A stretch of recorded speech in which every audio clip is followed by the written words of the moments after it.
ഇവിടെ ഇലുമിനാറ്റി എന്നൊക്കെ പറയുന്നത് പോലെ, yes, now it some forces are there inside our country just to protect our ധർമ്മ.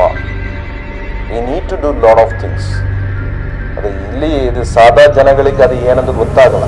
ചില അൺവാണ്ടഡ് എനർജീസ് കേരളത്തിൽ നോക്കിയാണ് ഞാൻ അവർക്കെതിരെ എന്നാ കഴിയുന്ന വിധത്തിൽ ഞാൻ ഈ അൺവാണ്ടഡ് എനർജീസ് അവർക്കെതിരെ പ്രവർത്തിച്ചപ്പോൾ എന്തൊക്കെ ആക്രമണങ്ങൾ ഉണ്ടായിരുന്നു? ശരീരത്തിൽ പാടുകൾ ഇപ്പോഴും ഉണ്ടെന്ന് പറഞ്ഞു. എന്താണത്? എന്ത് ആക്രമണം? കറണ്ടിന് എന്തെങ്കിലും ഡ്രസ് കോഡ് ഉണ്ടോ? എന്തെങ്കിലും കളറുണ്ടോ? Power is power, energies energy. നമ്മൾ ആരെ പറ്റി എന്തു എഴുതും? നമ്മളോട് ചോദ്യം ചെയ്യാൻ ആർക്കും അതിൻ്റെ റൈറ്റ്. നമ്മളിപ്പോൾ നിനക്കൊക്കെ എന്ത് അറിവാകും? ഞാൻ പറഞ്ഞ 18 പുരാണം, 18 ഉപപുരാണം, 1008 ഉപനിഷത്ത്, ഷഡ്ദർശനങ്ങൾ, ഇതിഹാസങ്ങൾ, പുരാണങ്ങൾ, ഇതെല്ലാം കൂടെ 4 വേദങ്ങൾ, ഇതെല്ലാം കൂടെ എടുത്ത് വെച്ചിട്ടുണ്ടെങ്കിൽ 1000 സ്ക്വയർ ഫീറ്റ് മുറി മതിയാവില്ല. നളന്തയിലും തക്ഷശിലയിലും കത്തിയെരിഞ്ഞത് അമേരിക്ക ബാൻ ചെയ്തിരുന്നു. നരേന്ദ്രമോദിനൊക്കെ എത്രയോ ദ്രോഹിച്ചു ഇന്റർനാഷണൽ തലത്തിൽ. അദ്ദേഹം ചെയ്തത് എന്താണ്? അദ്ദേഹം ഞാൻ ഒരേ നക്ഷത്രം തന്നെയാണ്. എൻ്റെ അമ്മേനെ എൻ്റെ വെപ്പാട്ടിയായിട്ട് ചിത്രീകരിച്ച് ആക്രമിക്കാൻ വരുമ്പോൾ എനിക്ക് എൻ്റെ അമ്മയെ പ്രൊട്ടക്ട് ചെയ്യുക എന്നുള്ളത് എൻ്റെ ധർമ്മമാണ്. എനിക്ക് എൻ്റെ അമ്മ മാത്രമേ ഉള്ളൂ. എന്നെ വളർത്തിയത് എൻ്റെ അമ്മയാണ്. എൻ്റെ എല്ലാം എൻ്റെ അമ്മയാണ്. അപ്പം എനിക്ക് എന്നെ സ്ത്രീകളെ ബഹുമാനിക്കാൻ പഠിപ്പിച്ച എൻ്റെ അമ്മ. സ്ത്രീയുടെ കണ്ണുനീർ വീഴുന്നിടത്തും, സ്ത്രീയെ ബഹുമാനിക്കാത്തിടത്തും, സ്ത്രീ ആക്രമിക്കപ്പെടുന്നിടത്തും ദുർഗയും സരസ്വതിയും മഹാലക്ഷ്മിയും ഉണ്ടാവില്ല എന്ന് പഠിപ്പിച്ച എൻ്റെ അമ്മ. ഞാൻ കാണുന്ന പോലത്തെ അധോലോകം അല്ല റിയൽ ലൈഫ് അണ്ടർ വേൾഡ് എന്ന് പറയുന്നത്. That is something different. ഇവിടുത്തെ മാധ്യമ കുറെ ഊളകൾ എഴുതി കൂട്ടി വെച്ച സ്റ്റൈലൊന്നും അല്ല അധോലോകം എന്ന് പറയുന്നത്. അവർക്ക് കാണാൻ പോലും പറ്റില്ല. It's an undercurrent. ക്രൈമിന്റെ എംബ്ലത്തിൽ ഒരു തോക്കുണ്ട്. ഇന്ന് നമ്മോടൊപ്പം ഉള്ളത് തോക്ക് സ്വാമി. സ്വാമി നമസ്കാരം. നല്ലൊരു കണ്ടുപിടുത്തമാണല്ലോ. സ്പിരിച്വാലിറ്റി, ക്രൈം, പവർ, ഈ 3 സംഗതികളിലൂടെയാണ് സ്വാമി ഹിമവൽ മഹേശ്വര ഭദ്രാനന്ദയുടെ സഞ്ചാരം. 2008 മെയ് 17 താങ്കളൊരു മീഡിയ പേഴ്സൺ ആയിട്ട്, അല്ലെങ്കിൽ ഒരു മീഡിയ ലൈഫ് താങ്കളുടെ ആരംഭിക്കുന്നത് യഥാർത്ഥത്തിൽ ആ ദിവസമായിരിക്കും. അന്നാണ് ഈ ആലുവ പോലീസ് സ്റ്റേഷനിൽ താങ്കൾ വെടിപൊട്ടിക്കുന്നത്. അങ്ങനെയാണ് തോക്ക് സ്വാമി എന്ന പേരിൽ കുപ്രസിദ്ധനാണ്. ഇന്ന് ആ ഇമേജൊക്കെ മാറി സ്വാമി ഹിമവൽ ഭദ്രാനന്ദയ്ക്ക് ആരാധകർ കൂടുകയാണ്. യഥാർത്ഥത്തിൽ ലിറ്ററലി താങ്കളെ സ്നേഹിക്കുന്ന, ഒരു കാലത്ത് താങ്കളെ കുറേ ആളുകൾ പുച്ഛിച്ചിട്ടും ഹെയ്റ്റും ചെയ്തിട്ടുണ്ടെങ്കിൽ ഇന്ന് അതേ ആളുകൾ താങ്കളെ ആരാധിക്കുകയാണ്. ആ ഒരു മാറ്റം ഒരു വല്ലാത്ത തരത്തിലുള്ള മാറ്റമാണ്. എനിക്കിവിടെ അറിയാനുള്ളത്, അന്ന് തോക്ക് കൈവശം വെച്ചുകൊണ്ട് വെടിപൊട്ടിച്ചു. യഥാർത്ഥത്തിൽ എങ്ങനെയാണ് ഈ തോക്ക് താങ്കളുടെ കൈകളിലേക്ക് എത്തുന്നത്? ഈ ലൈസൻസ് കിട്ടുക എന്ന് പറയുന്നത് എളുപ്പമുള്ള കാര്യമില്ല. ഒരുപാട് കോംപ്ലിക്കേറ്റഡ് ആയിട്ടുള്ള ഒരു പ്രോസസ്സാണ്. കുറേയധികം സാങ്ഷൻസ് ലഭിക്കണം, കുറേ വകുപ്പുകളുടെയൊക്കെ. എങ്ങനെയാണ് തോക്ക് കയ്യിലേക്ക് വരുന്നത്? അതിനുള്ള കാരണം എന്താണ്? ഈ സത്യം തുറന്നു പറയുന്നത് കൊണ്ടാണോ തോക്കിന്റെ ആവശ്യം? കേരളത്തിൽ തോക്ക് കിട്ടിയ കാര്യമാണോ ചോദിക്കുന്നത്? അങ്ങനെയാണെങ്കിൽ കേരളത്തിൽ അന്ന് തോക്ക് കിട്ടുന്നത് കളക്ടറേറ്റിൽ നിന്നാണ് അത് സാങ്ഷൻ ചെയ്യുന്നത്. മുഹമ്മദ് ഹനീഷ് അദ്ദേഹമാണെന്ന് തോന്നുന്ന കളക്ടറായിരുന്നു. ADM സാങ്ഷൻ ചെയ്യണം, ഫോറസ്റ്റിൻ്റെ റിപ്പോർട്ട് വേണം, തഹസിൽദാറിൻ്റെ റിപ്പോർട്ട് വേണം, പിന്നെ പോലീസിൻ്റെ റിപ്പോർട്ട് വേണം. ഇത് 4 കിട്ടിക്കഴിഞ്ഞാൽ അവർ കൊടുക്കും. ഇതാണ് അതിൻ്റെ വകുപ്പെന്ന് പറയുന്നത്. കർണാടകയിലെ പോലെ അത്രയും കോംപ്ലിക്കേറ്റഡ് അല്ല, സീരിയസ് ഇതല്ല ഇവിടെ കേരളത്തിൽ കിട്ടാൻ.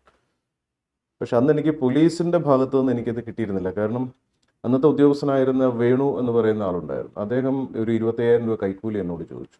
അന്ന് ഹോം മിനിസ്റ്റർ കോടിയേരി ബാലകൃഷ്ണനായിരുന്നു. എനിക്ക് അദ്ദേഹവുമായിട്ട് വളരെ അടുത്ത് എൻ്റെ ഒരു ജ്യേഷ്ഠതുല്യനായിട്ടുള്ളൊരു ബന്ധം എനിക്ക് ഉണ്ടായിരുന്ന ഒരാളാണ്. അത്രയും നല്ല രീതിയിൽ ഒരു സ്നേഹബന്ധം എനിക്ക് ഉണ്ടായിട്ട് പോലും ഞാൻ ഈ വിഷയം ഇങ്ങനെ ഒരു ആപ്ലിക്കേഷൻ കൊടുക്കുന്ന പോലും ഞാൻ പറഞ്ഞിരുന്നില്ല. എനിക്കെപ്പോഴും ഒരു പ്രോപ്പർ ചാനൽ പോകുന്നതിനെ മാത്രമേ ഞാൻ എല്ലാ കാലത്തും ഞാനത് ഫോളോ ചെയ്തിട്ടുള്ളൂ. അതിന് ആപ്ലിക്കേഷൻ കൊടുക്കാൻ കാര്യം, ഇവിടെ ഈ ക്രിസ്ത്യൻ മതപരിവർത്തനത്തിനെതിരെ ഞാൻ ഭയങ്കരമായിട്ട് ഫൈറ്റ് ചെയ്തിരുന്നു. ക്രിസ്ത്യൻ മതപരിവർത്തനത്തിന്? യെസ്, കേരളത്തിലെ ക്രിസ്ത്യൻ മതപരിവർത്തനത്തിനെതിരെ ഭയങ്കര ഫൈറ്റ് ചെയ്തു. കാരണം അവർ നടത്തിയിരുന്ന പല കാര്യങ്ങളും നമ്മുടെ ആൾക്കാരെ, നമ്മുടെ ഫാമിലിയിലുള്ളവരെ കൺവേർട്ട് ചെയ്ത് കൊണ്ടുപോവുക, അതുമായി ബന്ധപ്പെട്ട് ഇവർ വളരെ സൈലൻ്റ് ആയിട്ട് നടത്തിയിരുന്ന പല കാര്യങ്ങളെയും നമ്മൾ ചോദ്യം ചെയ്തു.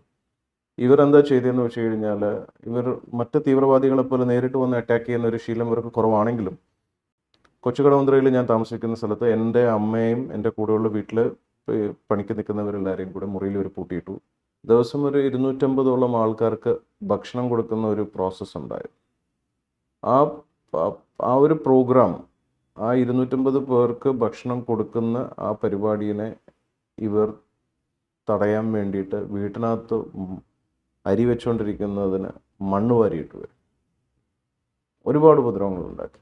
3-4 തവണ ഞാൻ ഇവിടുത്തെ തേവര പോലീസ് സ്റ്റേഷനിൽ പരാതി കൊടുത്തു, AC കൊടുത്തു, കമ്മീഷണർക്ക് കൊടുത്തു. ഒരു ആക്ഷനും ഇവരുടെ മേലിൽ ഇവർക്കെതിരെ ഉണ്ടായില്ല. അതിൻ്റെ ഭാഗമായിട്ട് പിന്നെ ഞാൻ ഇത് തുടങ്ങിയപ്പോൾ എന്നെ ഇവിടെ വെച്ച് 3 പ്രാവശ്യം എന്നെ കൊല്ലാൻ ശ്രമിച്ചു. എൻ്റെ ദേഹത്ത് ഒരു 6 വെട്ടിൻ്റെ പാടം. ഇതൊക്കെ ഇവിടുത്തെ ഇതിന് അറിയുന്ന കാര്യങ്ങളാണ്. അപ്പോഴും എനിക്ക് സഹായം ഇല്ലാതെ വന്നപ്പോൾ ഞാൻ എൻ്റെ സ്വയരക്ഷയ്ക്ക് വേണ്ടിയിട്ടാണ് ഞാൻ ഈ ഒരു സംഭവം അപ്ലൈ ചെയ്യുന്നത്. ADMന് ബോധ്യപ്പെട്ടത് കൊണ്ട് എൻ്റെ പേരിൽ ഒരു ക്രൈം കേസോ ഒരു കൊള്ളരുതായ്മയോ പിടിച്ചുപറിയോ മോഷണമോ ബലാത്സംഗമോ തട്ടിപ്പോ ഒന്നും എൻ്റെ പേരിലില്ല. ADMന് ബോധ്യപ്പെട്ട് ADM റെക്കമെൻഡ് ചെയ്തു. ബാക്കി പ്രശ്നങ്ങളില്ലാത്തതുകൊണ്ട് ADMന് തരാനുള്ള പവർ കൊണ്ട് അവർ കളക്ടർ ഓഫീസിൽ നിന്ന് പ്രോപ്പറായിട്ട് കിട്ടുന്നു. ആ ഗണ്ണാണ് എൻ്റെ കയ്യിലുണ്ടായത്. അല്ല, താങ്കൾ പറയുന്നു ഒരുപാട് പേർക്ക് സഹായം ചെയ്യുന്നു, ദാനം ചെയ്യുന്നു, ഭക്ഷണം നൽകുന്നു. ഇതിനെന്തിനാണ് ക്രിസ്ത്യാനികൾ എതിർക്കുന്നത്? അവിടെയാണ് എൻ്റെ ഒരു സുഹൃത്ത് ഈ തോക്ക് വിഷയം കഴിഞ്ഞപ്പോൾ എൻ്റെ അടുത്ത് പറഞ്ഞ ഒരു സുഹൃത്ത്, എൻ്റെ ഡ്രൈവറായിട്ട് വന്നിരുന്ന ഒരു അലി എന്ന് പറയുന്ന ഒരു വ്യക്തിയുണ്ട് ആ സമയത്ത് തോക്ക് കേസിൽ നിന്ന് ഇറങ്ങുമ്പോൾ. അപ്പോൾ അദ്ദേഹം എന്നോട് പറഞ്ഞൊരൊറ്റ വാക്കേ ഉള്ളൂ, ഞാനിവിടെ കൊള്ളരുതായ്മ ചെയ്തതുകൊണ്ടല്ല എനിക്ക് ശത്രുത വന്നത്, ഇതുപോലുള്ള ചാരിറ്റി പ്രവർത്തനങ്ങളിലേക്ക് ഇറങ്ങിയത് കൊണ്ട്. കാരണം അന്ന് എൻ്റെ വയസ്സ് ഏതാണ്ട് ഒരു 23 വയസ്സ് കണ്ടുള്ളൂ. 23 വയസ്സ് 24 വയസ്സിലൊക്കെ ഞാൻ ഇവിടെ ചെയ്തുകൊണ്ടിരുന്ന എൻ്റെ ഒരു ഗ്രോത്ത് എന്ന് പറയുന്നത് ഇവിടുത്തെ പല ചാരിറ്റി മാഫിയകൾക്കും ഭീഷണിയായിരുന്നു. ചാരിറ്റി മാഫിയ എന്നേ പറയാൻ പറ്റുള്ളൂ. അന്ന് ഞാൻ അനൗൺസ് ചെയ്ത ഒരു പ്രോജക്റ്റാണ് ഒരു ഹോസ്പിറ്റൽ, ഒരു കോളേജ് ഫ്രീ ആയിട്ട് ട്രീറ്റ്മെൻറ്റ് കൊടുക്കുക. ഇവിടുത്തെ മരുന്ന് പരീക്ഷണം നടത്താതെ ആൾക്കാർക്ക്, പാവങ്ങൾക്ക് ഫ്രീ ട്രീറ്റ്മെൻറ്റ് നടത്താൻ സത്യസായി ബാബയുടെ പോലെ ഒരു സെൻറ്റർ, ഒരു സ്കൂൾ, കോളേജ് ഇവിടെ കൊണ്ടുവരണം എന്നുള്ളത് ഞാൻ അനൗൺസ് ചെയ്തു. അത് ഉമ്മൻചാണ്ടിയായിട്ട് ഡിസ്കസ് ചെയ്തു, കോടിയേരിയായിട്ട് ഡിസ്കസ് ചെയ്തു. അവരൊക്കെ എൻ്റെ നല്ല സുഹൃത്തുക്കളായിരുന്നു ആ പ്രായത്തിൽ. അവരൊക്കെ വളരെയധികം പ്രോത്സാഹിപ്പിച്ച് സപ്പോർട്ട് ചെയ്യുന്ന ഒരു കാലഘട്ടമായിരുന്നു. ഏറ്റവും കൂടുതൽ എന്നെ ഈ ആതുര സേവന മേഖലയിൽ സപ്പോർട്ട് ചെയ്തിട്ടുള്ളത്, എനിക്ക് വേണ്ടി പ്രോത്സാഹനം തന്ന 2 വ്യക്തികളിലൊന്നാണ് കോടിയേരി ബാലകൃഷ്ണൻ, ഉമ്മൻചാണ്ടി.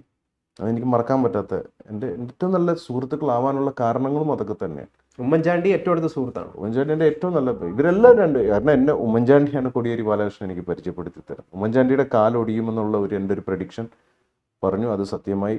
ഞാൻ ട്രിവാൻഡ്രത്ത് എത്തുന്ന സമയത്ത് RK ബാലകൃഷ്ണൻ നമ്പ്യാർ പറഞ്ഞു, സ്വാമി ഇവിടെ എറണാകുളത്ത് നിന്ന് ഇവിടെ വന്നതല്ലേ, സാറിനെ ഒന്ന് കണ്ടിട്ട് പോകുന്നു. അങ്ങനെ അദ്ദേഹത്തെ കാണാൻ വേണ്ടിയിട്ട് വീട്ടിലോട്ട് പോകുമ്പോൾ അദ്ദേഹം ബെഡിൽ കിടക്കുക. അപ്പോൾ എന്നെ കണ്ടപ്പോൾ തന്നെ പ്ലാസ്റ്റർ ഇട്ട് അദ്ദേഹം ചാടി ഇങ്ങനെ എണീക്കുക. ഇപ്പോൾ കോടിയേരി ബാലകൃഷ്ണൻ സൈഡിൽ ഇരിപ്പുണ്ട്. കോടിയേരി ചോദിച്ചു, ഇത് ആരാന്ന് ചോദിച്ചു. അങ്ങനെ CM ഇങ്ങനെ ചാടി എണീക്കുന്നത് എന്തെങ്കിലും ആരാ എന്നിങ്ങനെ ചോദിച്ചു. പിന്നെ ഇതെൻ്റെ കാലോടിയൊന്ന് പ്രവചിച്ച സ്വാമിയാണ്. അപ്പോൾ കോടിയേരി ഇങ്ങനെ പ്രവചനമൊക്കെ ഉണ്ട് എന്നുള്ള കണ്ണൂർ സ്റ്റൈലിൽ അദ്ദേഹം ചോദിച്ചു. അങ്ങനെ കോടിയേരിയുടെ തോളിൽ ഇങ്ങനെ തട്ടിയിട്ട് പറഞ്ഞു, ഇപ്രാവശ്യം ലെഫ്റ്റ് ഭരണത്തിൽ വരുമെന്ന്. ഉമ്മൻചാണ്ടി ഇങ്ങനെ എണീറ്റ് ഇങ്ങനെ എന്നെ വിഷയാൻ വേണ്ടി ഇങ്ങനെ ബെഡിൽ നിന്ന് ഇങ്ങനെ എണീറ്റ് ഉമ്മൻചാണ്ടി അത് കേട്ടോണ്ട് പെട്ടെന്ന് കിടന്നത്. അന്ന് തുടങ്ങിയ ഒരു ചെറിയൊരു ബന്ധം. ഇത് പിന്നെ അദ്ദേഹം ഹോം മിനിസ്റ്റർ ആയതിനു ശേഷം ഒരു 3-4 മാസം കഴിഞ്ഞപ്പോൾ ഞാൻ അദ്ദേഹത്തെ വിളിച്ചു. ഒരുപാട് വാർത്ത അദ്ദേഹത്തിനെതിരെ, ഒരു രാശിയില്ലാത്ത ഹോം മിനിസ്റ്റർ വന്നതുകൊണ്ടാണ് ഇത്രയും ലോക്കപ്പ് മരണമെന്ന് പറഞ്ഞു. ഞാൻ ഇവിടെ നിന്ന് വിളിച്ചിട്ട് ഞാൻ ബാലേട്ടൻ്റെ അടുത്ത് പറഞ്ഞു, അന്ന് ബാലേട്ടനെന്നല്ല സഖാവ് കോടിയേരി എന്നാണ് വിളിക്കാറ്. ബാലേട്ടാന്ന് വിളിക്കാനുള്ള ഒരു ബന്ധം അദ്ദേഹത്തിൻ്റെ പ്രവൃത്തിയിൽ നിന്നുണ്ടായി വന്നതാണ്. അപ്പോൾ ആ ബാലേട്ട എന്നുള്ള വിളി പോലും എനിക്ക് ഒരുപാട് ബുദ്ധിമുട്ട് എൻ്റെ ജീവിതത്തിൽ ഉണ്ടാക്കി തന്നു. ഇവിടുത്തെ മാധ്യമങ്ങളും ഇവിടുത്തെ കമ്മ്യൂണിസ്റ്റ് വിരുദ്ധ ശക്തികളും കൂടെ. ബാലേട്ടൻ്റെ വീട്ടിൽ അപ്പം ഞാൻ പറഞ്ഞു, നിങ്ങൾ ഇനി ഇങ്ങനെ വിഷമിക്കണ്ട, ഇനി ഇങ്ങനെ നിങ്ങൾ ഒരു രാശിയില്ലാത്ത മന്ത്രിയാണെന്ന് പറഞ്ഞ് നിങ്ങളെ ആരും അപമാനിക്കില്ല, നിങ്ങൾ അതിൻ്റെ പേരിൽ വിഷമിക്കണ്ട, എനിക്കൊരു നേരത്തെ ഭക്ഷണം തരുമോയെന്ന് ചോദിച്ചു. എന്താ സ്വാമി നിങ്ങൾ അങ്ങനെ ചോദിക്കുന്നു? എത്രയും മാത്രം ചോദിച്ചു. നിങ്ങൾ എവിടെയുള്ളതെന്ന് ചോദിച്ചു. ഞാൻ കൊച്ചിയിലാണ്. ശരി, ഞാൻ ട്രിവാൻഡ്രത്തോട്ട് വരുന്നുണ്ട്, നിങ്ങൾ വീട്ടിൽ വരണം, രാവിലത്തെ ഭക്ഷണം നമുക്ക് ഒരുമിച്ച് കഴിക്കണം. നമ്മൾ നിങ്ങൾ എനിക്ക് ആ ഭക്ഷണം തന്നു കഴിയുമ്പോൾ നിങ്ങളുടെ പ്രശ്നം മാറും. അതിനുശേഷം എല്ലാവർക്കും അറിയുന്നതാണ്, അദ്ദേഹത്തിൻ്റെ കൂടെയുള്ള ഗൺമാനും ഒക്കെ ഇത് കേട്ടുകൊണ്ടിരിക്കുന്നതായിരുന്നു. അതിനുശേഷം പിന്നെ അദ്ദേഹത്തിന് പ്രശ്നം ഉണ്ടായിട്ടില്ല. പിന്നെ ബന്ധങ്ങൾ കൂടി, നമ്മളുടെ സംസാരം, നമ്മളുടെ ചർച്ചകൾ വളരെ രസകരമായ കാരണം അദ്ദേഹം എന്നോട് പറഞ്ഞൊരു വാക്കുണ്ട്, എൻ്റെ അമ്മയുടെ ബലികർമ്മം പോലും നടത്താത്തവനാണ്, എനിക്കിതിലൊന്നും വിശ്വാസം. പക്ഷേ ഏറ്റവും കൂടുതൽ എൻ്റെ പ്രഡിക്ഷൻസിൽ അദ്ദേഹത്തിന് വിശ്വാസമായിരുന്നു. അദ്ദേഹം പല കാര്യങ്ങളും എന്നോട് സംസാരിക്കുന്ന ഒരു ബന്ധത്തിലേക്ക് അതെത്തി. അങ്ങനെ ഇരിക്കുമ്പോൾ എന്നിട്ടും ഞാനിത് എൻ്റെ ഒരു പേഴ്സണൽ ആവശ്യം ഞാൻ അദ്ദേഹമായിട്ട് സംസാരിച്ചിരുന്നില്ല. ഇദ്ദേഹത്തിന് ഇങ്ങനെ ഒരു ഇതില്ല. പക്ഷേ ഞാൻ ഒരു കാര്യം മാത്രമേ ഞാൻ പലരോട് തോന്നി, വളരെ ചില അൺവാണ്ടഡ് എനർജീസ് കേരളത്തിൽ വർക്ക് ചെയ്യുന്നുണ്ട്. ഞാൻ അവർക്കെതിരെ എന്നാ കഴിയുന്ന വിധത്തിൽ ഞാൻ പ്രതികരിക്കും, പെരുമാറും. പക്ഷേ ഈ അൺവാണ്ടഡ് എനർജീസ് അവർക്കെതിരെ പ്രവർത്തിച്ചപ്പോൾ എന്തൊക്കെ ആക്രമണങ്ങൾ ഉണ്ടായി എന്ന് പറഞ്ഞു. ശരീരത്ത് പാടുകൾ ഇപ്പോഴും ഉണ്ടെന്ന് പറഞ്ഞു. എന്താണത്? എന്ത് ആക്രമണമാണ്? നമ്മുടെ അന്ന് എനിക്ക് തോന്നുന്നു കൊച്ചി പോലീസ് കമ്മീഷണർ ആയിരുന്നത് നമ്മുടെ പി വിജയൻജി ആയിരുന്നു. അന്ന് അദ്ദേഹത്തിനോട് ഞാൻ വിളിച്ചു പറഞ്ഞു എനിക്കെതിരെ ത്രെട്ടുണ്ട്. അപ്പോൾ അദ്ദേഹം പറഞ്ഞു ഞാൻ ഷാഡോ പോലീസിനെ വിട്ടിട്ടുണ്ടെന്ന് പറഞ്ഞു. അപ്പം നമ്മളിവിടെ ഞാനും എൻ്റെ ഫാമിലിയായിട്ട് എൻ്റെ കസിൻസ് എല്ലാവരും കൂടെ വന്നപ്പോൾ ഒരു ഫിലിം കാണാൻ വേണ്ടിയിട്ട് ഇവിടെ പോയി. ആ സമയത്ത് ഇവരെന്നെ വീണ്ടും വിളിച്ച് ഫോണിൽ ത്രട്ടൺ ചെയ്തുകൊണ്ടിരിക്കുകയായിരുന്നു. ഞാൻ ഇവരോട് പറഞ്ഞു നിങ്ങൾ ഫോണിൽ വിളിച്ച് ചെയ്യണ്ട, നേരിട്ട് വരാൻ പറ്റും. അങ്ങനെ ഇവർ 4 പേര് വന്ന് അറ്റാക്ക് ചെയ്തപ്പോഴാണ് ഇതൊരു ഷാർപ്പ് ഒബ്ജക്റ്റ് കൊണ്ട് തന്നെ ഇങ്ങനെ ബോഡിയിലേക്ക് ബാക്കിൽ, ഇവിടെ കയ്യിൽ, ഇവിടെ വയറ്റിൽ ഒക്കെ അവർ കട്ട് ചെയ്തു. അപ്പോഴാണ് ഞാൻ വീണ്ടും പോലീസിൽ വിളിച്ചു പറഞ്ഞു എന്നെ അറ്റാക്ക് ചെയ്തു. കൊടിയേരിയും വിളിച്ചു പറഞ്ഞു വളേട്ടാ ഇങ്ങനെ ഒരു സംഭവം ഉണ്ടായി. എന്നിട്ട് ഞാൻ മെഡിക്കൽ ട്രസ്റ്റിലെ ഹോസ്പിറ്റലിൽ അഡ്മിറ്റ് ആവും. അന്ന് ഞാൻ കണ്ടു കൊച്ചി സിറ്റിയിൽ എത്ര പോലീസ് ഉണ്ടെന്ന്. പക്ഷെ എനിക്ക് അന്ന് സംരക്ഷണം കിട്ടിയിരുന്നില്ല. അതിനുശേഷമാണ് ഞാൻ ഗണ്ണ് എടുക്കുന്നത്. ഇവരുടെ ലൈസൻസിനൊക്കെ സാങ്ഷൻ കൊടുക്കുന്നതും അല്ലെങ്കിൽ ഈ അപേക്ഷയൊക്കെ കൊടുക്കുന്നത് ഈ ഘട്ടത്തിലാണ്. ഇതിന് ശേഷമാണ്. കാരണം എനിക്ക് സംരക്ഷണമില്ലല്ലോ. ഇപ്പോൾ എൻ്റെ പ്രൊട്ടക്ഷൻ ഞാനല്ലേ നോക്കേണ്ടത്. അന്ന് മുതലേ ഒരു കാവിധാരിയായിരുന്നു. അന്ന് ഞാൻ കാവ്യ അങ്ങനെ കൊടുക്കില്ല, ഞാൻ വൈറ്റ് ആയിരുന്നു, ചിലപ്പോൾ ബ്ലാക്ക് ഇടും. കാവ്യ ഞാൻ വളരെ തോന്നുമ്പോൾ ഞാൻ ഇടും. അങ്ങനെ എനിക്ക് ഡ്രസ്സിലോട് എനിക്കൊരു ഡ്രസ് പൊളിറ്റിക്സ് എനിക്കില്ല. അതൊരു പൊളിറ്റിക്സിൻ്റെ ഭാഗമാണ്. ഇപ്പം ഞാൻ ഇടുന്ന ബ്ലാക്ക് ഇടും. ആത്മീയത വസ്ത്രത്തിലല്ല, നമ്മുടെ പ്രവൃത്തിയിലാണ്. അതൊരു മഠങ്ങളും മതങ്ങളും കണക്റ്റഡായി പോകുന്നതാണ്. ഓരോ മഠത്തിൻ്റെ പൊളിറ്റിക്സ് ഒരു അതുമായി ബന്ധപ്പെട്ടൊരു മതം ഉണ്ടാവും, അവരുടെ ഡ്രസ് കോഡ് ഉണ്ടാവും. അതിൽ ഞാൻ വിശ്വസിക്കുന്ന ആളല്ല. കറണ്ടിന് എന്തെങ്കിലും ഡ്രസ് കോഡ് ഉണ്ടോ? എന്തെങ്കിലും കളറുണ്ടോ? Power is power, energy is energy. Santosh മാധവനുമായിട്ട് എന്താ ബന്ധം? ഒരു ബന്ധമില്ല. അന്ന് പക്ഷേ മാധ്യമങ്ങൾ മുഴുവൻ ചിത്രീകരിച്ചത് താങ്കൾക്ക് സന്തോഷ് മാധവനുമായിട്ട് വലിയ ബന്ധമാണ്, വ്യഭിചാര പ്രവൃത്തികളിൽ ഏർപ്പെടുന്ന ഒരാളാണ് സ്വാമി ഭദ്രാനന്ദ് എന്നുള്ള മാധ്യമ വ്യാഖ്യാനങ്ങൾ രൂപപ്പെടില്ല. വ്യഭിചാര പ്രവൃത്തി എന്നൊരു വാക്ക് അവർ പറഞ്ഞില്ല. അവർ പറഞ്ഞത് സന്തോഷ് മാധവന്റെ ഒപ്പം ഒരുപാട് സ്ത്രീകളുണ്ടെങ്കിൽ ഇവനും ഒരുത്തിയെ വെച്ചോണ്ടിരിക്കുക എന്ന് പറഞ്ഞിട്ട് എൻ്റെ അമ്മേനെയാണ് എൻ്റെ വെപ്പാട്ടിയായിട്ട് ചിത്രീകരിക്കാൻ അവർ ശ്രമിച്ചു. അല്ലാതെ എൻ്റെ പേരിൽ ഒരു ചീറ്റിംഗ് 420 ചീറ്റിംഗ് കേസോ ഫ്രോഡ് കേസോ രാജ്യദ്രോഹമോ കള്ളക്കടത്തോ മയക്കുമരുന്നോ ഒരു കേസും എൻ്റെ പേരിലില്ല. എൻ്റെ പേരിൽ അങ്ങനെ ഒരു കേസുമില്ല. പക്ഷെ എവിടെയാണോ സന്തോഷ് മാധവനുണ്ടോ അവിടെ ഇവിടുത്തെ ഈ ക്രിസ്ത്യൻ കോക്കസ് മീഡിയാസ്, അതായത് മംഗളം പത്രമാണ് ഇത് തുടങ്ങി വെക്കുന്നത്. സന്തോഷ് മാധവനെ പിടിക്കുന്ന സമയത്ത് ഈ ആസാമികളുടെ നാടെന്ന് പറഞ്ഞൊരു പങ്ക്തി ഇവർ എഴുതി. അതിൽ ഇവിടുത്തെ ഒരുപാട് പിടിച്ചുപറി സ്വാമി, മറ്റേ കൂട്ടിക്കൊടുപ്പ് സ്വാമി, മറ്റേ സ്വാമി, മറിച്ച് സ്വാമി, തട്ടിപ്പ് പരിപാടി എല്ലാം നടത്തുന്ന കുറേ പേരുടെ പേര് എഴുതി വെച്ചതിൻ്റെ ലാസ്റ്റ് അടിയിൽ സെക്കൻഡ് ഷോ സ്വാമി എന്ന് പറഞ്ഞൊരു പേര്. അത് വായിച്ചു വരുമ്പോൾ സെക്കൻഡ് ഷോ സ്വാമി എന്ന് പറഞ്ഞിട്ട് ലാസ്റ്റ് എഴുതി വെക്കുകയാണ്. വലിയ രീതിയിൽ ഇവിടെ ഹിന്ദുക്കളുടെ ഇതിൽ ഗണേശോത്സവം നടത്തുന്ന വ്യക്തിയും ഒരുപാട് പ്രവചനങ്ങളുമൊക്കെ നടത്തിയെന്ന് അവകാശപ്പെടുന്ന ഒരാളുണ്ട്. അയാളെ സെക്കൻഡ് ഷോ സിനിമ കാണാൻ പോയപ്പോൾ നാട്ടുകാർ പിടിച്ച തല്ലി എന്ന് പറഞ്ഞിട്ട് എൻ്റെ പേരൂടെ എഴുതി വെച്ചു. ഒരു ഫാമിലി മൂവി കാണാൻ പോകുമ്പോൾ നാട്ടുകാർ തല്ലിയെന്ന് പറഞ്ഞ് ഇത് എഴുതിയപ്പോൾ ആൾക്കാർ വേറെ എന്തോ അടൽസുള്ളി പടം കാണാൻ പോകുന്ന പോലെയാണ് ഈ പത്രക്കാരുടെ എഴുതിയപ്പോൾ മംഗളം വെറും തറയായിരുന്നു. വെറും തറ എന്ന് പറഞ്ഞു കഴിഞ്ഞാൽ ഇത്തരം വർഗീയത. ഞാൻ അവസാനം ഈ വാക്ക് കണ്ടപ്പോൾ റഫീഖ് എന്ന് പറയുന്ന ഇവിടുത്തെ കേരള വിഷ്ണു അതിലേതോ വർക്ക് ചെയ്തിരുന്ന ഒരാളുണ്ട്. അദ്ദേഹം എൻ്റെ അടുത്ത് പറഞ്ഞു സ്വാമി ഇത് പെട്ടെന്ന് നോക്കൂ, നിങ്ങളെ പറ്റിയാണ് ഇത് പറഞ്ഞിരിക്കുന്നത്. ഇത് ചെന്ന് അവരുടെ അടുത്ത് നിന്ന് പറഞ്ഞ് സംസാരിച്ചില്ലെങ്കിൽ അവർ ഭയങ്കര പ്രശ്നം ഉണ്ടാക്കും. ഈ സമയം സ്വാമിമാർക്കൊക്കെ വളരെ മോശകാലമാണ്. നിങ്ങൾക്കെതിരെ എന്തെങ്കിലും തെറ്റുണ്ടെങ്കിൽ നിങ്ങൾ അവരെഴുതിക്കോളൂ, അല്ലെങ്കിൽ വെറുതെ ഇത് ചെയ്യരുതെന്ന് പറഞ്ഞ് ഒന്ന് സംസാരിക്കാൻ പറഞ്ഞു. അപ്പം ഞാൻ ഇവരെ കാണാൻ വേണ്ടിയിട്ട് ഇവർ പറഞ്ഞു കേട്ടിട്ട് ഞാൻ മംഗളത്തിൻ്റെ ഓഫീസിൽ പോകുന്നു. അപ്പോൾ മംഗളത്തിൻ്റെ ഓഫീസും ഏഷ്യാനെറ്റും അടുത്തടുത്തൊരു ഒരു നെക്സ്റ്റ് ഡോർ ഇങ്ങനെ അടുത്തടുത്തായിരിക്കണം. അപ്പം ഈ മംഗളത്തിൻ്റെ 2 ഡയറക്ടേഴ്സ് അവിടെ വന്നിട്ടുണ്ടായിരുന്നു. അപ്പോൾ ഫ്രണ്ടിൽ കയറിയപ്പോൾ ഒരു ഭയങ്കര ഒരു കൊടിയ ക്രിസ്ത്യൻ വർഗീയവാദിയായ ഒരു മാധ്യമ പ്രവർത്തകൻ അവിടെ ഇരിപ്പുണ്ട്. ഞാൻ ചോദിച്ചു, എന്തിനാ നിങ്ങൾ എന്നെപ്പറ്റി ഇങ്ങനെ മോശമായിട്ട് എഴുതുന്നത്? അപ്പോൾ അവരെൻ്റെ അടുത്ത് എടുത്തു വയ്ക്ക് പറഞ്ഞാണ്, നമ്മൾ ആരെ പറ്റി എന്തും എഴുതും, നമ്മളോട് ചോദ്യം ചെയ്യാൻ ആർക്കും അതിൻ്റെ റൈറ്റ് ഇല്ലാന്ന്.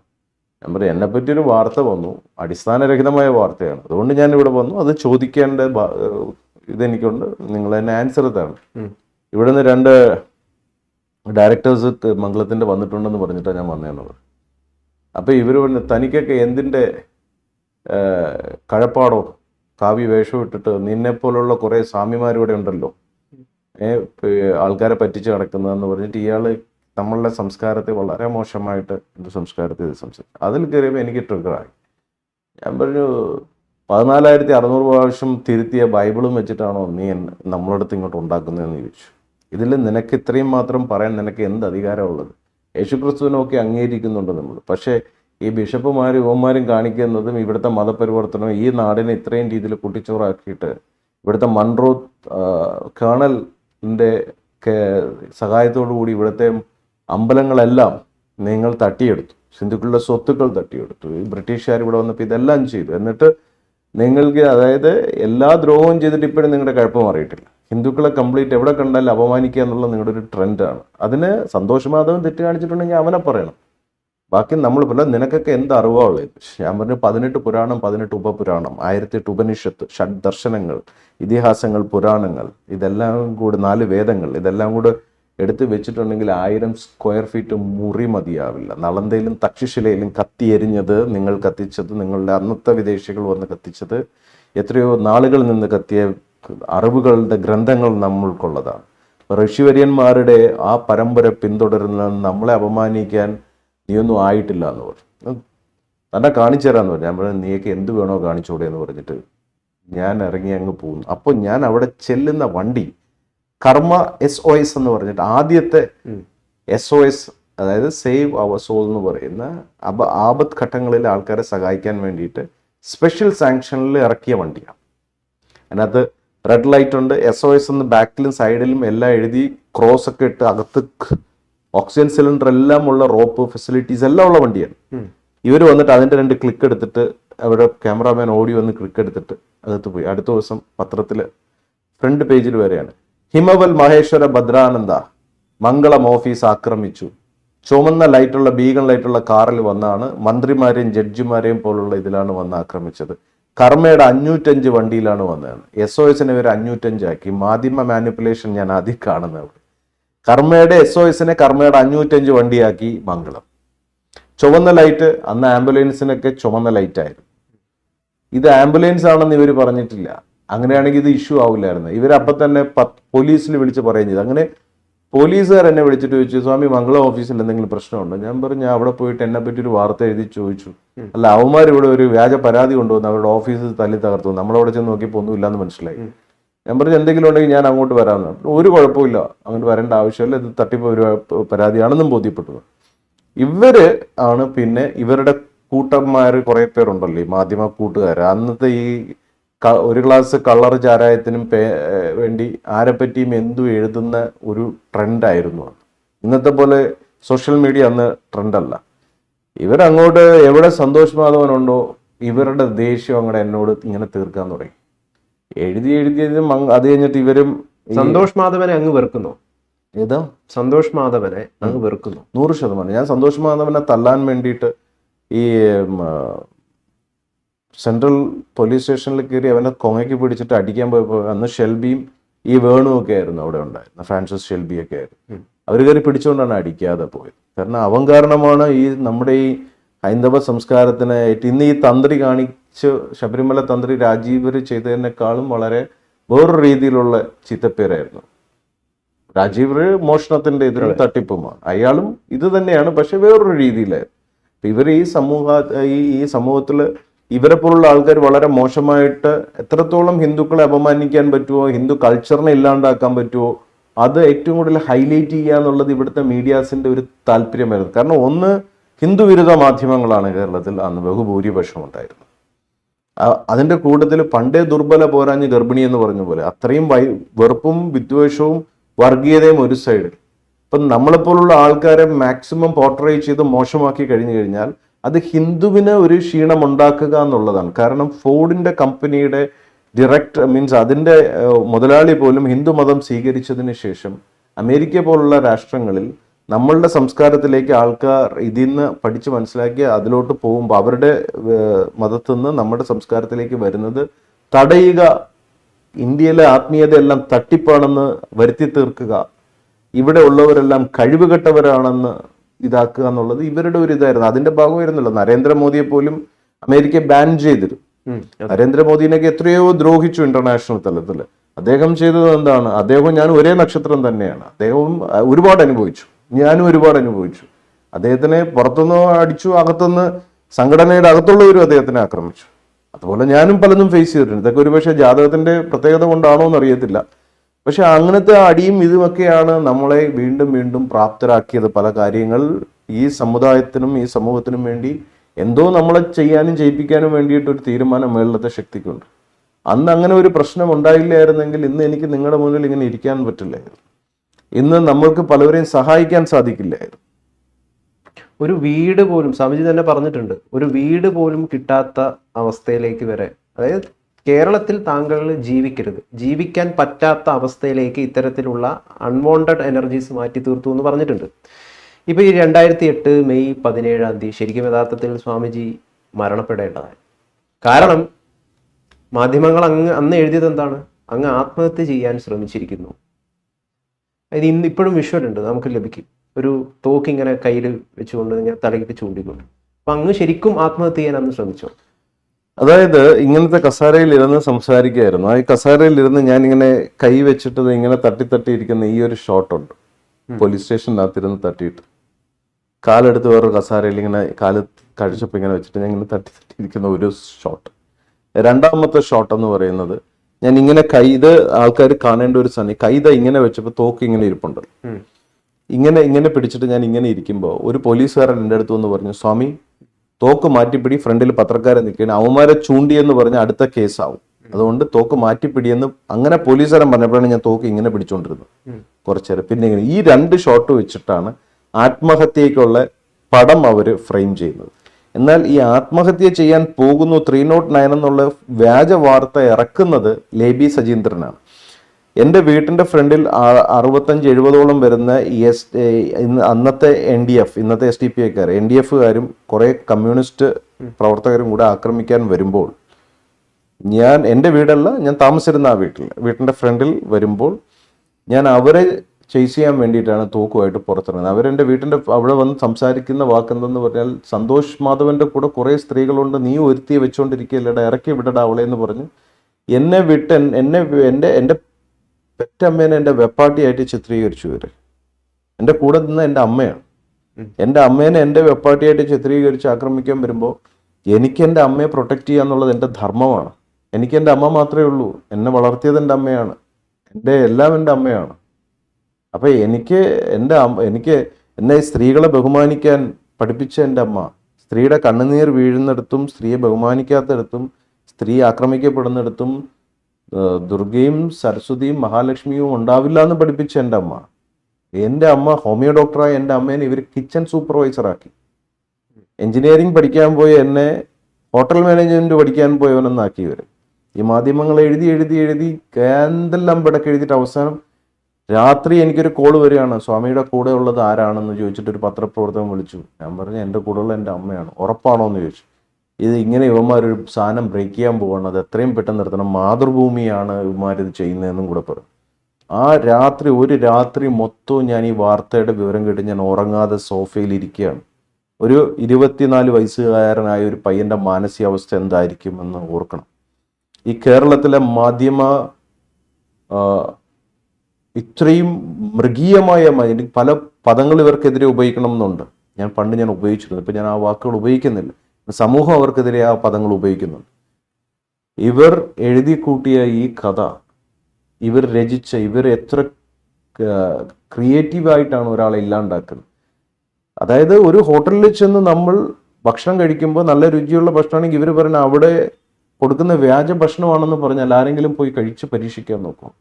ഒരു പെണ്ണ് കന്യകയായിട്ട് നടക്കുന്ന പെണ്ണ്, ആ പെണ്ണിനെ ഇവര് അപ്രോച്ച് ചെയ്തിട്ട് അവള് വഴങ്ങിയില്ലെങ്കിൽ അവളെ അഭിസാരികയാണ്, അവൾ മോശപ്പെട്ട സ്ത്രീയാന്ന് പറഞ്ഞാൽ അവൾക്ക് അവളുടെ വെർജിനിറ്റി എങ്ങനെ പ്രൂവ് ചെയ്യാൻ പറ്റും സമൂഹത്തിൽ? ഇവര് എൻ്റെ വീട്ടിൻ്റെ ഫ്രണ്ടിൽ തടിച്ചു കൂടി രാവിലെ വിളിക്കുമ്പോൾ ഞാൻ തലേദിവസം കിട്ടിയ വാർത്തയുടെ ഓർമ്മയിലിരിക്കുകയാണ്. മീൻസ് ആ വിവരത്തിന്റെ ഓർമ്മയിൽ. ഞാൻ കരുതുന്നത് എന്നെ ഈ വാർത്ത പബ്ലിഷ് ചെയ്തിട്ട് എന്നെ ആക്രമിക്കാൻ വരുന്നു എന്നുള്ള രീതിയിലാണ്. ഞാൻ അപ്പോൾ തന്നെ എൻ്റെ ഗണ്ണും എടുത്ത് ലോഡ് ചെയ്ത് ഞാൻ പുറത്തിറക്കി. എന്താണ് നിനക്കൊക്കെ വേണ്ടതെന്ന് ചോദിച്ചു. ഞാൻ ചാടി ഇറങ്ങുകയാണ്. അന്ന് ആ തോക്ക് കണ്ട് അവിടെ നിന്ന് ഓടിയതാണ്. ഇന്ന് മെട്രോ റെയിൽ ആലുവ വഴി ഓടുന്നു എന്ന് കാണും. ഇമാർ ഓടിയ വഴിയാണ് ഇന്ന് മെട്രോ റെയിൽ പോകുന്നത്. എത്ര പേരുണ്ടായിരുന്നു? അമ്മ മോർ ദാൻ 65-70 പീപ്പിൾ ഉണ്ടായിരുന്നു. NDF-ഉം CPM. എന്നിട്ട് അവിടെ നിന്ന് ഞാൻ ഫോൺ ചെയ്തു, പോലീസുകാരുമായിട്ട് സംസാരിക്കുന്നു. അപ്പോഴാണ് ലേബി സജീന്ദ്രൻ എന്നെ വിളിച്ചിട്ട് ചോദിക്കുന്നത്, എന്താ സ്വാമി പ്രശ്നം, അവിടെ എങ്ങനെയുണ്ട് കാര്യങ്ങൾ, ഒന്നും അറിയാത്ത പോലെ. ഞാൻ പറഞ്ഞു, ലേബി എൻ്റെ വീടിന്റെ ഫ്രണ്ടിൽ ഇത്രയും പേര് ആക്രമിക്കാൻ വരുന്നത്, തനിക്ക് 2 ആൺകുട്ടികളുള്ളതല്ലേ, തൻ്റെ കുട്ടികളെയും തന്നെയും പറ്റി ഇങ്ങനെ പറഞ്ഞു കഴിഞ്ഞാൽ ആൾക്കാര് എന്തായിരിക്കും, അവിടുത്തെ സമൂഹത്തിന്റെ അവസ്ഥ എന്തായിരിക്കും, നിങ്ങൾക്ക് സഹിക്കാൻ പറ്റുമോ? അയ്യോ, അത് ഒരിക്കലും സഹിക്കാൻ പറ്റില്ലല്ലോ സ്വാമി എന്നൊക്കെ പറഞ്ഞിട്ട് ഞാൻ പറഞ്ഞു, ഇപ്പൊ എന്റെ വീടിന്റെ ഫ്രണ്ടിൽ ഇത്രയും പേര് അടിക്കാൻ വേണ്ടി എന്നെ വന്ന് നിൽക്കണം, ഒരു കാരണവുമില്ല. അപ്പൊ എന്ത് ചെയ്യാൻ പോവാണ്? ഞാൻ പറഞ്ഞു, എൻ്റെ കയ്യിൽ ഗണ്ണുണ്ട്, ആകെ ഒരു പ്രൊട്ടക്ഷൻ ഗൺ. ഓ, സ്വാമിയുടെ കയ്യിൽ ഗണ്ണും ഉണ്ടോ എന്ന് ചോദിച്ചു. ഞാൻ പറഞ്ഞു, ഗണ്ണുണ്ട്. ഇവര് കുത്തിത്തിരിപ്പ് വാർത്ത ഉണ്ടാക്കാനാണ് ഇത് ചെയ്യുന്നത് എന്നുള്ള ഇതല്ലേ. ഞാൻ നിഷ്കളങ്കമായി സംസാരിക്കാം. ഞാൻ എന്നിട്ട് പറഞ്ഞു, എൻ്റെ ചോര കൊണ്ട് ഈ നാട് നന്നാവുമെങ്കിൽ നന്നാവട്ടെ. ഒരു സന്തോഷ് മാധവന്റെ പേര് പറഞ്ഞ് ഇവിടുത്തെ പാവപ്പെട്ട സന്യാസിമാരെ എല്ലാവരെയും ആക്രമിക്കുന്നു, മഠങ്ങൾ അടിച്ചു പൊട്ടിക്കുന്നു, ക്ഷേത്രങ്ങൾ ഇല്ലാണ്ടാക്കുന്നു, ഈ DYFIക്കാരും ഇതും എല്ലാം മുടിമുറിക്കുന്നു, അഴിഞ്ഞാടുകയാണ്. ഞാൻ പറഞ്ഞു, എൻ്റെ ചോര കൊണ്ട് ഈ നാട് നന്നാവുമെങ്കിൽ നന്നാവട്ടെ. അതോടുകൂടി ഇവിടുത്തെ സന്യാസികളെയും ഹിന്ദു സമൂഹത്തിനെ ആക്രമിക്കുന്നത് ഇവിടെ നിർത്തലാവുമല്ലോ, അല്ലെങ്കിൽ അതിവിടെ അവസാനിക്കട്ടെ. എൻ്റെ ചോര കൊണ്ട് നാട് നന്നാവട്ടെ. പക്ഷെ ഒരു പട്ടിക്കും പൂച്ചയ്ക്കും ഞാൻ എൻ്റെ ചോര കൊടുക്കില്ല. ഇവന്മാർക്ക് അതിന് എന്നോട് വന്ന് തീർക്കട്ടെ, എന്തിനാ ബാക്കിയുള്ളവരെ ഉപദ്രവിക്കുന്നത്? ഇങ്ങനെ ഞാൻ ലേബിയോട് പറഞ്ഞുകൊണ്ടിരിക്കുക. ഈ വാക്ക് ലേബി കേട്ടിട്ട് തോക്ക് ചോര കട്ട് ചെയ്ത് നേരെ മനോരമയായിട്ട് ഡിസ്കസ് ചെയ്തിട്ട് ഫ്ലാഷ് ന്യൂസ് അടിച്ചു വിടുക. ഹിമവൽ മഹേശ്വര ഭദ്രാനന്ദ തോക്കുമായിട്ട് ആത്മഹത്യാ ഭീഷണി വഴിക്ക് വീടിന്റെ ഫ്രണ്ടിൽ നിൽക്കുകയാണ്. അതല്ലേ പിന്നീട് കോടതിയിലെത്തിയപ്പോൾ കോടതി ചോദിച്ചു, ഈ വ്യക്തി ആത്മഹത്യക്ക് ചെയ്യാൻ ശ്രമിച്ചതിന്റെ തെളിവെന്താണ്? അപ്പൊ പോലീസ് കൊടുത്ത തെളിവെന്താണ്? വീട്ടുവാടക കൊടുക്കാനില്ലാത്തത് കൊണ്ട് ഹൗസ് ഓണർ ഇറങ്ങിപ്പോകാൻ പറഞ്ഞപ്പോൾ ആ വിഷമത്തിലാണ് തോക്കുമായിട്ട് ആത്മഹത്യ ചെയ്യാൻ പോയത്. അതെന്റെ വീടല്ലല്ലോ, എൻ്റെ സെക്രട്ടറിയുടെ വീടല്ലേ. ഞാൻ താമസിച്ചിരുന്ന സ്ഥലം എന്ന് പറയുന്നത് എറണാകുളത്ത് ആയിരുന്നു. ഒരു 3 നില കെട്ടിടത്തിൽ അന്ന് 75,000 രൂപ കൊണ്ട് വാടകയുണ്ട് ഞാൻ താമസിക്കുന്നതിന്, അന്നത്തെ കാലത്ത് 10-17 വർഷം മുമ്പ്. അപ്പോ വീട്ടുവാടക കൊടുക്കാനില്ലാത്തതുകൊണ്ടല്ല എന്നത് ബോധ്യപ്പെട്ടു. എൻ്റെ ഫിനാൻഷ്യൽ സ്റ്റെബിലിറ്റി, എൻ്റെ കപ്പാസിറ്റി എല്ലാം ഈ നാട്ടുകാർക്ക് അറിയുന്നതാണ്. ഞാൻ ഗതിയും പരഗതിയും ഇല്ലാത്തൊരു കുടുംബത്തിൽ ജനിച്ച ആളല്ല. ഞാൻ ജനിക്കുന്ന, എൻ്റെ അമ്മ ജനിക്കുമ്പോൾ വീട്ടിൽ 22 ജോലിക്കാരുണ്ട്. ഞാൻ ജനിക്കുമ്പോൾ മാത്രം എന്നെ നോക്കുന്ന 7 ജോലിക്കാർ വീട്ടിലുണ്ട്. എൻ്റെ അപ്പൂപ്പൻ കൊടുത്ത സ്ഥലമാണ് ശാന്തിഗിരി ആശ്രമത്തിൽ. എൻ്റെ അപ്പൂപ്പൻ സഹായിച്ച് ചെയ്താണ് ശാന്തിഗിരി ആശ്രമം പോലും. നമ്മൾ കോൺട്രിബ്യൂട്ട് ചെയ്തിട്ടുള്ള അത്രയും കാര്യങ്ങളില്ല. അപ്പൊ എൻ്റെ ഫിനാൻഷ്യൽ ബാക്കപ്പ് വെച്ചിട്ട് ഇങ്ങനെ ആത്മഹത്യ ചെയ്യാൻ ശ്രമിച്ചു, പൈസ ഇല്ലാത്തതുകൊണ്ടാണെന്ന് പറഞ്ഞാൽ അതവിടെ കോടതി പൊളിഞ്ഞു. 1. 2, കോടതി ചോദിച്ചു, എന്തിന്റെ അടിസ്ഥാനത്തിലാണ് ഇയാള് തോക്കുമായിട്ട് ഇറങ്ങേണ്ട അവസ്ഥ വന്നു? അത് എൻ്റെ ചോര വേണമെങ്കിൽ എടുത്തോളൂ എന്ന് പറഞ്ഞിട്ടാണ് കയറി വന്നതെന്ന്. അവിടെയും ചോദിച്ചപ്പോൾ അതും ക്ലിയർ ആയിട്ട് ആ കാര്യങ്ങൾ, നാട് നന്നാവുമെങ്കിൽ എൻ്റെ ചോര എടുത്തോളൂ എന്ന് പറഞ്ഞു. അതെങ്ങനെ ആത്മഹത്യക്ക് ഇതാവും? അപ്പൊ എന്താണ് സ്വാമിജി ശരിക്കും ഉദ്ദേശിച്ചത്? അതുകൊണ്ട് ഉദ്ദേശം എന്ന് പറഞ്ഞാൽ ഇവർക്ക് പ്രത്യേകിച്ച് അതായത് നമ്മളുടെ ആൾക്കാരെ ടാർഗറ്റ് ചെയ്യുമ്പോൾ എന്തെങ്കിലും ഒരു കാരണം വേണമല്ലോ. ഒരാളെ പിടിച്ച് അകത്തിടാനും ഒരു കാരണം വേണം. ഇപ്പൊ സ്റ്റേഷനിൽ വന്നതിന് ആത്മഹത്യക്ക് ശ്രമിച്ചു എന്നുള്ളത് ഇവർ അങ്ങനെ ആക്കിയിട്ട് ആ പ്രശ്നത്തിനെ ഇവർ വേറെ രീതിയിൽ ഡൈവേർട്ട് ചെയ്തു. അവിടെ നടന്ന ഇൻസിഡന്റ് അവർ പുറത്തു കൊണ്ടുവന്നില്ല. ഹിന്ദുവിനെതിരെയുള്ള ഫൈറ്റ്, ഹിന്ദുക്കൾക്ക് വേണ്ടിയിട്ട് ഞാൻ നടത്തിയ ഫൈറ്റ് അവിടെ ഹൈലൈറ്റ് ചെയ്യിപ്പിച്ചില്ല. അതിനെ ഡൈവേർട്ട് ചെയ്തിട്ട് എന്നെ ഒരു കോമാളിയാക്കി, ഒരു ഭീരുവാക്കി, ഒരു ക്രിമിനലാക്കി, ജനങ്ങളുടെ ഇടയിൽ കംപ്ലീറ്റ് കൺഫ്യൂഷൻ ആക്കി വെച്ചു കൊടുത്തു. യഥാർത്ഥത്തിൽ ഇവർ എന്നോട് ചെയ്ത ദ്രോഹവും ഇവർ ഇങ്ങനെയൊക്കെയാണ് എന്നോട് ചെയ്തതെന്ന് അറിഞ്ഞിരുന്നെങ്കിൽ നാട്ടുകാർ എൻ്റെ കൂടെ അല്ലേ നിൽക്കുള്ളൂ? തീർച്ചയായിട്ടും. ജനം എൻ്റെ കൂടെ നിൽക്കരുത്. എൻ്റെ ഗുഡ് ഇന്റൻഷൻസിനെ പറ്റി ആരും അറിയരുത്. എന്നെ കോമാളിയാക്കി പരിഹസിച്ചു, ഇതാക്കി. പിന്നെ നമ്മുടെ ആൾക്കാർക്ക് ഒരു സ്വഭാവമുണ്ട്, അബ്ദുൽ കലാം സാറിനെ പോലും പരിഹസിക്കുന്ന ഒരു സമൂഹം നമുക്കുണ്ടായിരുന്നു. ഇപ്പം മാധ്യമങ്ങളിലൊക്കെ പ്രത്യേകിച്ചും സോഷ്യൽ മാധ്യമങ്ങളിൽ നിറഞ്ഞു നിൽക്കുകയാണ്. അങ്ങയുടെ ഓരോ സംസാരവും വൈറലായിക്കൊണ്ടിരിക്കുകയാണ്. അങ്ങ് ഒരു അധോലോക രാജാവാണ്, അതുപോലെ മാഫിയയുടെ തലവനാണ് എന്നൊക്കെ പറഞ്ഞിട്ടുള്ള പല ഇതും. യഥാർത്ഥത്തിൽ സ്വാമി ഹിമവൽ ഭദ്രാനന്ദ ഭദ്രാനന്ദ അല്ല, ഹിമവൽ മഹേശ്വര ഭദ്ര അല്ലെങ്കിൽ ഹിമവൽ മഹേശ്വര ഭദ്രാനന്ദ ഉള്ളിൽ വല്ലാതെ വേദനിക്കുന്ന ഒരാളാണ്. അങ്ങക്ക് കേരളത്തിൽ ഒരുപാട് ദുരനുഭവങ്ങൾ ഉണ്ടായിട്ടുണ്ട്, ഒരുപാട് അങ്ങ് വേദനിച്ചിട്ടുണ്ട്. അതുകൊണ്ട് തന്നെയാണ് കേരളം വിട്ടത്. കേരളം എന്നെ മറ്റുള്ള ഇതിപ്പോ പോലീസിനെ കൊണ്ട് വേട്ടയാടിയതോ അല്ലെങ്കിൽ ഇവിടുത്തെ മാധ്യമ ഗുണ്ടകളെ കൊണ്ട് വേട്ടയാടിപ്പിച്ചതിലോ അവരൊന്നും ഇന്ന് എനിക്ക് എതിരല്ല. അവരൊക്കെ ഇന്ന് എൻ്റെ നല്ല സുഹൃത്തുക്കളാണ്. പോലീസ് പ്രത്യേകിച്ച് ഇന്ന് ഒരു കാലത്ത് എന്നെ പോലീസ് ഡിപ്പാർട്ട്മെന്റ് എന്നെ ആക്രമിക്കാൻ വേണ്ടി മാത്രം ഇവിടെ ഒരു വിങ്ങിനെ ഉണ്ടാക്കി വെച്ചെങ്കിൽ ഇന്ന് 4 പോലീസുകാർ എനിക്ക് വീട്ടിൽ എൻ്റെ കർണാടകയിൽ എനിക്ക് സംരക്ഷണത്തിനുണ്ട്. ഡിപ്പാർട്ട്മെന്റ് എല്ലാ രീതിയിലും ഇപ്പോഴത്തെ ന്യൂ ജനറേഷൻ ഡിപ്പാർട്ട്മെന്റ് എന്നൊക്കെ പറയുന്നത് അവരൊക്കെ വളരെ ക്ലാസ് ആയിട്ട് കാര്യങ്ങൾ മനസ്സിലാക്കി പ്രവർത്തിക്കുന്നവരാണ്. നമ്മളുമായിട്ട് ഗവൺമെന്റ് തലത്തിൽ ആ ഒരു സിസ്റ്റത്തിൽ നിന്ന് അവർ ചെയ്യേണ്ടത് അവർ ചെയ്യുന്നു, സിസ്റ്റത്തിന് പുറത്തു നിന്ന് ചെയ്യേണ്ടത് നമ്മൾ ചെയ്യുന്നു. പക്ഷേ അതൊന്നുമല്ല എന്നെ വേദനിപ്പിച്ചത്. എന്നെ വേദനിപ്പിച്ചതെന്ന് പറയുന്നത് നമ്മളൊരു ഉദ്ദേശത്തിന് വേണ്ടിയിട്ട് എന്തോ ഒരു നിയോഗത്തിന്റെ പേരിൽ നമ്മളിവിടെ വന്നു. ഈ ചെയ്യാത്ത കുറ്റത്തിന്റെ പേരിലുള്ള പീഡനം, പിന്നെ ഒരു നേരം ആഹാരം കഴിക്കാൻ പോലും, ഒരു നേരത്തെ ഭക്ഷണം പോലും തരാൻ കൊടുക്കരുത് എന്നുള്ള രീതിയിൽ എന്നെ ഇപ്പൊ സത്യം പറഞ്ഞാൽ ഞാൻ രാമ 14 വർഷമാണ് വനവാസമെങ്കിൽ ഞാൻ അതിൽ കൂടുതൽ അനുഭവിച്ചു. ഒരു മുറിക്കകത്ത് ഞാൻ പുറത്തിറങ്ങാറില്ലായിരുന്നു. തറയിൽ വെറൊരു ഇത് വിരിച്ച് ഞാൻ കിടന്നിട്ടുണ്ട്. ഒരു ദിവസം 250 പേർക്ക് ഭക്ഷണം കൊടുത്തുകൊണ്ടിരുന്ന എനിക്ക് ഒരു നേരം ആഹാരം കഴിക്കാനുള്ള വകുപ്പില്ലാതെ ഇവരെങ്ങനെയാ ചെയ്തത്? എന്നെ ആരും സഹായിക്കരുത്, ഞാൻ കള്ളനാണ്, എനിക്ക് കഴിവില്ലാത്തവനാണ്, ആത്മീയപരമായിട്ട് ഞാൻ ജനങ്ങളെ പറ്റിക്കുന്നതാണ്. എനിക്കൊരു ഒരു സന്യാസിയുടെ ഏറ്റവും വലിയ കഴിവ് തെളിയിക്കേണ്ട അവന്റെ സിദ്ധി തലത്തിലാണ്. 5 ഇന്ദ്രിയങ്ങൾ അടങ്ങുമ്പോഴാണ് 6ാം ഇന്ദ്രിയം തുറക്കുന്നത്. 6ാം ഇന്ദ്രിയം തുറന്ന് കാണിക്കുന്ന പ്രവൃത്തികൾ എന്തൊക്കെയാണെന്ന് എന്നിലൂടെ സമൂഹം കണ്ടത്. അതുകൊണ്ട് മാത്രമാണ് പ്രെഡിക്റ്റ് ചെയ്യാൻ പറ്റുന്നത്. എന്നിട്ടും ഇവരെന്നെ കള്ളനാക്കി. ഇവിടെ ഞാൻ 1 രൂപയുടെ ആരുടെയും മോഷ്ടിച്ചിട്ടില്ല. ഞാൻ ഇവിടെ ഈ പൂജയും ഹോമങ്ങളും ദുരാചാരങ്ങളും കൊണ്ട് ആൾക്കാരെ പറ്റിക്കുന്നതിനെതിരെ ഞാൻ പത്രസമ്മേളനം നടത്തി വളർന്നു വന്ന ആളാണ്. ഇവിടുത്തെ ആൾക്കാർക്ക് ഇവിടെ മതത്തിനും ജാതിക്കും അതീതമായ ഒരു ആത്മീയ ലോകം വേണമെന്ന് പറഞ്ഞ ആളാണ് ഞാൻ. വർഗീയതയല്ല ഞാൻ ഉയർത്തിപ്പിടിച്ചത്. പക്ഷെ ഇവരെല്ലാവരും കൂടെ ഒരുമിച്ച് എന്നെ വേട്ടയാടി. എൻ്റെ അമ്മേനെ എനിക്കും അമ്മയ്ക്കും പുറത്തിറങ്ങി നടക്കാൻ പറ്റാത്തൊരവസ്ഥയായി. ഞാനും എൻ്റെ അമ്മയുടെയും പടം വെച്ചിട്ട് ഇവരെന്തൊക്കെയാ കാട്ടിക്കൂട്ടി വെച്ചത് ആ സമയത്ത്. ഈ കേരളത്തിൽ അതുവരെ നിങ്ങൾ പറഞ്ഞ അധോലോകത്തിൻ്റെ കാര്യം, അതുവരെ എനിക്ക് ഒരു അധോലോകവും അറിയില്ലായിരുന്നു. എനിക്ക് അധോലോകത്തെ പറ്റി ഒരു ഇതുമില്ലായിരുന്നു. ഞാൻ ഒരു സോഷ്യൽ വർക്കറായിട്ട് ഞാൻ പോവുമായിരുന്നു. പക്ഷെ ആ ജയിലിൽ പോയി തിരിച്ചിറങ്ങിയതിന് ശേഷമാണ് പിന്നെ നിങ്ങൾ ഈ പറയുന്ന അധോലോകം എന്ന് പറയുന്ന സംഭവത്തെ പറ്റിയൊക്കെ ഞാൻ അറിയുന്നത്. അത് പിന്നെ സിനിമയെ കാണുന്ന പോലത്തെ അധോലോകം അല്ല, റിയൽ ലൈഫ് അണ്ടർവേൾഡ് എന്ന് പറയുന്നത്. That is something different. ഇവിടുത്തെ മാധ്യമ കുറെ ഊളകൾ എഴുതി കൂട്ടി വെച്ച സ്റ്റൈലൊന്നും അല്ല അധോലോകം എന്ന് പറയുന്നത്. അവർക്ക് കാണാൻ പോലും പറ്റില്ല. It's an under current. ഇവിടെ ഇലുമിനാറ്റി എന്നൊക്കെ പറയുന്നത് പോലെ yes, now it's some forces are there inside our country just to protect our dharma. We need to do lot of things. ಅದು ಇಲ್ಲಿ ಇದು ಸಾದಾ ಜನಗಳಿಗೆ ಅದು ಏನಂದು ಗೊತ್ತಾಗಲ್ಲ. ಇಲ್ಲಿಂದ ನಾನು ಕರ್ನಾಟಕದಲ್ಲಿ ಹೋಗ್ಮೇಲೆ ಎಲ್ಲ ಜನಗಳಿಗೂ ಅದು ಅರ್ಥ ಆಯ್ತು. ಅದು ಗೊತ್ತಾಗ್ಬೇಕು, ಇಲ್ಲಾಂದ್ರೆ ರಾಜ್ಯಕ್ಕೆ ಧರ್ಮ ಸಂರಕ್ಷಣೆ ಮಾಡೋದಕ್ಕಾಗಲ್ಲ. ಇವರಿಗೆ ಏನು ಅಂಡರ್ವರ್ಲ್ಡ್ ಗೊತ್ತು. ಇವರಿಗೆ ಸುಮ್ಮನೆ ಸಣ್ಣ ಪುಟ್ಟ ರೌಡಿಗಳೇ ಗುಂಟೆಗಳ ನೋಡಿ ಅಂಡರ್ವರ್ಲ್ಡ್ ಅನ್ನು ಹಾಕಿ ಅಲ್ಲಿ ಅಂಡರ್ವರ್ಲ್ಡ್ ಆಗುತ್ತಾ? ಅದು